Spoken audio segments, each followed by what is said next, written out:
I don't mind when you say that you're going away. I just don't wanna be lonely. And I don't care if we share only moments a day. I just don't wanna be lonely. I'd rather be loved, needed. Ngayong araw, ating balikan ang buhay at karera ng isa sa mga haligi ng original Filipino music, si Hadji Alejandro.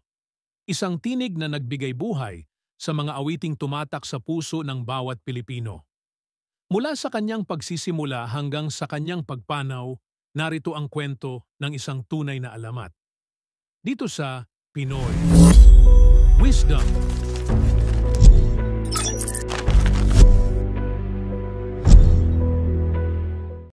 Ipinanganak noong December 26, 1954. Sa Alaminos, Pangasinan, si Angelito Toledo Alejandro, na mas kilala bilang Hadji Alejandro, ay lumaki sa isang pamilyang mahilig sa musika. Sa murang edad, nahilig na siya sa pagkanta at kalaunan ay nag-aral sa Ateneo de Manila University. Dito siya nadiskubre ni Basil Valdez at naging bahagi ng circus band noong 1973. Ang banda ay naging tanyag sa mga campus tour at performances sa mga nightclubs sa Maynila. Noong 1976, nagsimula si Hadji sa kanyang solo career at agad na sumikat sa mga awitin tulad ng Panakip Butas, Tag-araw, Tag-ulan at May Minamahal.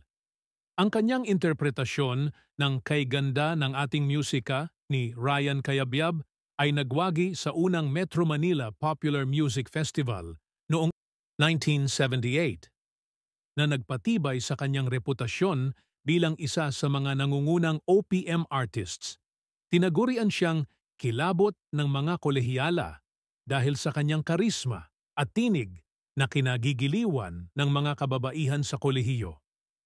Noong 1986, naging kontrobersyal si Hadji dahil sa kanyang pagsuporta sa muling pagtakbo ni Pangulong Ferdinand Marcos sa snap elections, kasama ang kanyang partner noon na si Rio Diaz.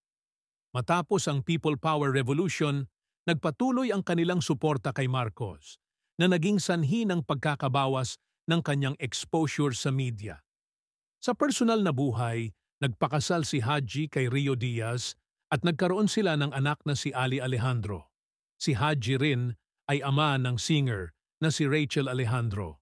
Matapos ang ilang taon sa Amerika kung saan nagpatakbo sila ng restaurant sa Los Angeles, bumalik siya sa Pilipinas upang ipagpatuloy ang kanyang karera sa musika. Noong February 2025, isinugod si Hadji sa ospital matapos makaranas ng matinding bloating at hirap sa paghinga habang nasa Vigan.